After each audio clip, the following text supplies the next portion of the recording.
Hello, I'm Tom Campbell of Campbell Law. We're at a home in Birmingham, Alabama today, and I'm going to show you how quickly a termite inspector could have told that this house had a termite infestation, and since they were considering putting it under a termite bond, that it did not have an adequate termite treatment to start with, and why it doesn't have an adequate termite treatment now. You can determine this literally before you ring the doorbell. The termite inspector should be able to tell from no farther away from the house than I am right now that this house has never been treated. You can look at the garage slab and see that there are no drill holes every 12 to 18 inches through which they should have injected termite chemical in the soil.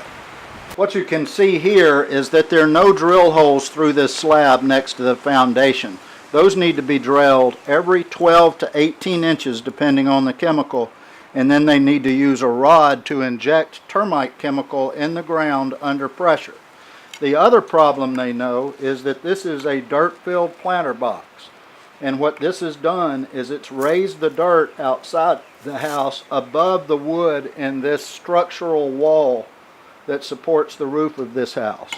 Now when you inspect this house as well, one of the things they should have done was drill a drill hole through this brick at the end of every other brick and used a rod to inject chemical under pressure to treat the void behind the brick and in front of the sheathing on the wall.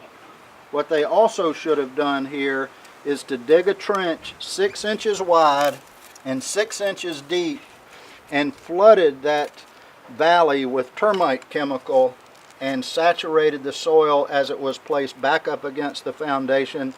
And as you can see here, they scratched the surface for about 1.5 inches and did not make a trench deep enough to hold the required volume of chemical.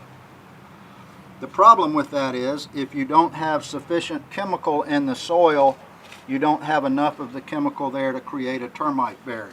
When the termite inspector came to this home, they should be looking around at every crevice and every surface in the home to see if there's dirt that would indicate that termites have tunneled up from the ground. And before knocking on this door, you can look down to your left and see a termite tunnel actually on the red door that they're going to have to knock on to greet the homeowner. Before this inspector knocked on this door, he could look down and see what looks like just some splattered mud here. To a termite professional, they know that this dirt may be a termite tunnel, and when you greet the homeowner and say hello, you see that's exactly what it is. The unfortunate person who bought this home for his wife and newborn baby scratched the paint that was also blistered off the bottom to find massive termite tunnels. What we're looking at in here is that termites have come up through the ground in this bathroom and come up a stud and gone across and eaten the wood out in the structural support for this bathroom, what used to be a bathroom shower stall. In this bathroom there was a separate pour of the slab for the main bathroom floor, and to build that slab they built a box with wood to pour the concrete in between it, and when that happens, builders often fail to remove the wood. It's called a form board in there where they form in the concrete. What happened here was the ground under this slab either did not have a termite barrier or it wore off over the years. The termites started eating this form board and then came up into the structural wood of the house and ate out this king stud that supports the attic and the structural weight of the roof system in this home. This house we're in not only involved a real estate closing inspection, but also they inspected it to issue a termite protection bond on the house. Their defense in this case is going to be, well, we could never have seen that damage and that activity from these termite tubes you see here, because that was behind where a shelf was in this closet. But they certainly could have seen this tube right under that shelf. That would have led them to probing and sounding this suspect area, which would have found the damage in this shelving that was removed in this dark spot. There's also above here an exit hole in the sheetrock in the ceiling with mud in it, which shows signs of termite activity. Had the termite company on this real estate closing and bond issuance inspection sounded and probed the casings around this closet, they would have, the wood would look solid, but when you turn it around, if you tap on it, they would have discovered that it was hollow, full of dirt. Dirt would have fallen out. Had they checked this sheetrock, there's a procedure they use in inspections where you can sound on sheetrock. You can also do a thing called shadowing, where you turn the lights off and you place your flashlight along the sheetrock so that you can see disfigurements in the smoothness of the surface that might indicate termite tubes. If you find such as that, you can tap on it and you'll hear dirt falling behind the sheetrock where termites are on the back of the sheetrock, as we saw earlier. That's called termite rain.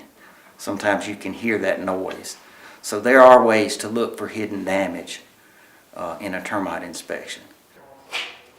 You can see that this side of this board looks solid from this side of the wall to the naked eye, even though this used to be covered up with sheetrock on both sides.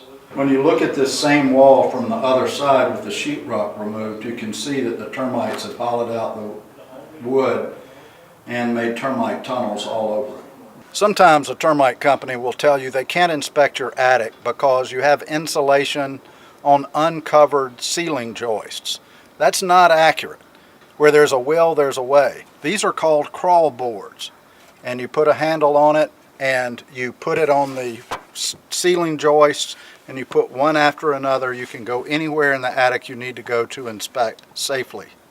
One of the things you can do to see if your own home has received a comprehensive termite treatment is to look for drill holes where they should be in the brick veneer outside your home. And in this home, what they needed to do was to treat under the slab by drilling a hole both through the brick and then through the concrete block wall foundation. And so to do that, you need to find the bottom of the slab. So you look at where the slab is inside and count 2 bricks down from that, because bricks are a little bit over 2 inches with the mortar and a slab's 4 inches deep. So you locate that course of brick and then follow that course of brick all the way around your house and look for drill holes every 12 inches below that location in your wall. Termite companies may tell you that your slab can't be treated because it would require down drilling through wood floors or other floor coverings. However, if the ground outside is below that slab, they can drill through the exterior of your home and put the treatment rods in under your slab from outside your home. So don't take that excuse. The other thing that's required for a proper termite treatment is that the chemical needs to saturate the soil 6 inches away from the foundation, not just in a valley at the top, but all the way down to the footer. The footer is the concrete pad that's poured before they build your foundation wall, and that supports your foundation wall. And with all that weight on it, they crack, and termites come through those pieces of concrete and infest your house.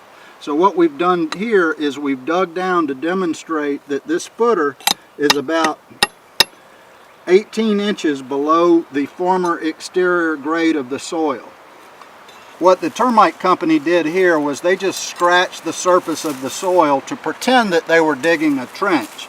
The fact they didn't dig a 6-inch trench is reflected by the fact that these weeds next to the foundation still have their roots attached to the soil. So the chance that they did a proper termite treatment when they charged hundreds of dollars to protect this home is zero. What we're demonstrating here is that this used to be the outside brick veneer on the property. And we mentioned earlier that you need to treat behind this brick. And the idea is that what you're doing is you want termite chemicals to go behind this brick veneer because there's a hidden void there that termites can climb up undetected to infest your house. And they only need a space 1/32 of an inch between this brick and the waterproofing on your house or moisture barrier to infest your house with termites. So that's why they need to drill through the mortar, inject termite chemical in here to create a barrier that will kill termites and keep them from damaging your home. This is Taylor Abbott, and I'm here with Tom Campbell and the rest of the Campbell Law Firm. And we want to let you know that if your inspector shows up dressed better than we're dressed today, then there's something wrong and you ought to start asking questions. People ask us all the time, when should I call a lawyer about my termite problem? The answer is, if you're asking yourself that question, you need to call a lawyer. But more generally, if your termite company is not treating you fairly, call a lawyer. If your termite company will not tear open your walls to find all the damage, call a lawyer. If the termite company says for any reason they're not responsible for paying your claim, including the fact that you don't have a termite repair warranty, or it doesn't cover Formosan termites, or it was caused by moisture, or you dug up the termite barrier, or you failed to pay your last premium, or your bond is lapsed, you need to call a lawyer who's knowledgeable with handling claims against termite companies. At Campbell Law, we evaluate claims nationwide, so if we can help you, feel free to give us a call.